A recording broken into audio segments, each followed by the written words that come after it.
네, 많은 사람들이 취미 활동과 여행을 다니는 노후를 꿈꾸지만 정작 현실은 그렇지 못한 것 같습니다. 통계청이 발표한 2023년 사회조사 결과를 보면 19살 이상 인구의 절반가량인 42%는 노후를 취미 활동을 하며 보내고 싶어 했고 여행, 관광을 하고 싶다는 응답이 29.7%로 그 뒤를 이었습니다. 연령대를 60세 이상으로 좁혀봐도 결과는 비슷했는데요. 현실은 이런 바람과는 달랐습니다. 60세 이상에 물어본 결과 취미 활동을 하며 노후를 보내고 있다고 답한 이들이 33.2%였지만 2위, 3위는 소득 창출과 육아, 간병 등 가족 돌봄을 하고 있는 현실이 드러났는데요. 또 여행, 관광 활동을 하며 노후를 보내고 있다고 답한 비중은 5.2%에 그쳤습니다. 이번 조사는 전국 약 19,000개 표본 가구에 거주하는 13세 이상 가구원 36,000여 명을 대상으로 지난 5월에 이루어졌습니다. 네, 저희 부모님도 편하게 지내실 수 있도록 제가 더 노력해야겠다는 생각이 듭니다. 네. 목요일 친절한 경제에 권혜리 기자 나와 있습니다. 은퇴가 없는 사회에 오늘 이 권 기자가 가지고 온 조사 결과를 보니 이런 생각이 듭니다. 네. 60대 이상 노년층의 절반에 가까운 사람들이 여전히 일을 해서 생계를 잇고 있다고요. 네. 올해 흥미로운 통계가 하나 있었죠. 올 상반기에 세차 등록 증가율이 가장 높았던 연령대가 60대 이상의 고령층이었습니다. 네. 부유한 노인들이 그렇게 많은 건가 하고 자세히 들여다봤더니 세단이나 SUV를 가장 많이 산 젊은 층과 달리 60대와 70대는 짐 싣는 차, 일하는 차, 그러니까 중소형 트럭과 승합차가 상위에 있었습니다. 귀농이나 생계형 창업을 하려는 노년층이 그렇게 많았다는 얘기입니다. 실제로 지금 60세 이상의 고령자 중에 4명 중 3명 이상인 76%가 본인 또는 배우자가 생활비를 마련하고 있다고 응답했습니다. 자녀나 친척이 부양한다는 경우는 조만간 정부나 사회단체의 지원에도 추월당할 걸로 보입니다. 자녀의 부양을 받는 노인, 보시는 것처럼 계속 줄어들어서 이제 12%입니다. 10명 중 1명이 조금 넘는 수준이고요. 정부나 사회단체의 지원으로 산다는 노인과 사실상 똑같은 정도입니다. 네, 통계청이 2년에 한 번씩 우리 국민들의 소득과 소비, 여가, 복지 같은 주요 5가지 부문에 대해서 사회조사를 실시하고 있거든요.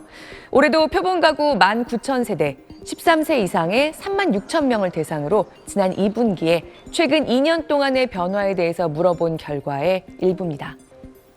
나이가 들어서 원하지 않아도 어쩔 수 없이 일을 해서 생계를 잇는 분들이 많다는 거죠.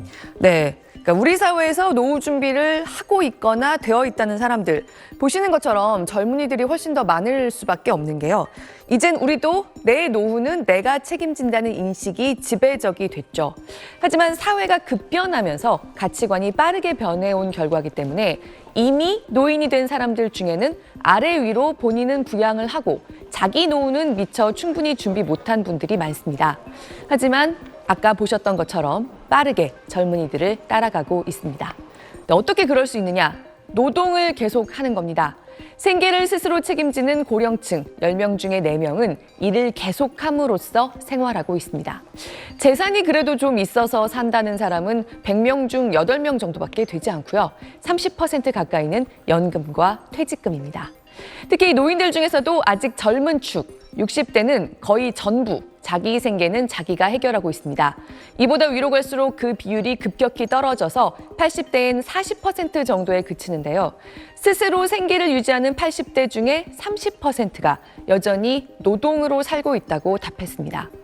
굉장히 건강한 노인일 수도 있지만 사실 빈곤의 사각지대에 내몰린 사람일 가능성이 높습니다. 우리나라는 노인의 상대적 빈곤율이 OECD에서도 압도적으로 가장 높고 진짜로 일을 그만두는 시기가 72.3세로 OECD에서 가장 늦기로 유명한데요. 그런 기존의 집계들과 궤를 같이 하는 결과라고 할 수 있습니다. 그럼 노후 준비는 어떻게 하고 있느냐? 국민연금이 59%, 그리고 예적금과 사적연금 같은 방법을 주로 활용하고 있었습니다. 네, 고령층의 마음도 많이 달라지고 있는 것 같습니다. 네. 과거보다 더 적극적으로 자녀로부터 독립을 원하는 걸로 나타난 거죠. 네, 부모 입장에서도 따로 살고 싶다, 우리끼리 살게 해다오. 그런 인식이 점점 더 강해지고 있습니다. 코로나 이후에 자녀와 같이 사는 비중이 좀 더 늘긴 했습니다. 약간 더 늘었죠. 자녀와 따로 사는 고령층, 코로나 직전이었던 2019년에 70.7%로 정점을 찍었다가 조금씩 줄어서 지금은 60% 후반대입니다. 하지만 희망은 다릅니다. 코로나가 한창이었던 2021년에는 아무래도 비상 상황이라는 인식이 강했겠죠. 그 전까지 증가일로였던 자녀와 따로 살고 싶다는 인식이 약간 꺾이는 모습이 그때 반짝 보였다가 엔데믹 상황이 된 올해는 다시 눈에 띄게 늘기 시작했습니다. 이걸 보면 실제로는 10명 중 3명 정도의 노인이 자녀와 함께 살지만 그분들 중에서도 상당수가 자녀로부터 독립하길 바라고 있는 걸 알 수 있습니다. 그리고 자녀와 따로 살고 있는 이유, 자녀가 부담될까 봐도 여전히 적지 않았지만 내가 그게 더 편하다. 그리고 내가 독립해 살 수 있으니까 독립해 산다는 쪽이 보시는 것처럼 훨씬 더 많습니다. 반대로 같이 사는 분들은 같이 살고 싶어서가 35.9%로 제일 많긴 했지만요. 거의 그와 비슷한 비중으로 자녀가 독립할 상황이 못 돼서라는 응답이 나왔습니다. 네, 권 기자 오늘도 잘 들었습니다.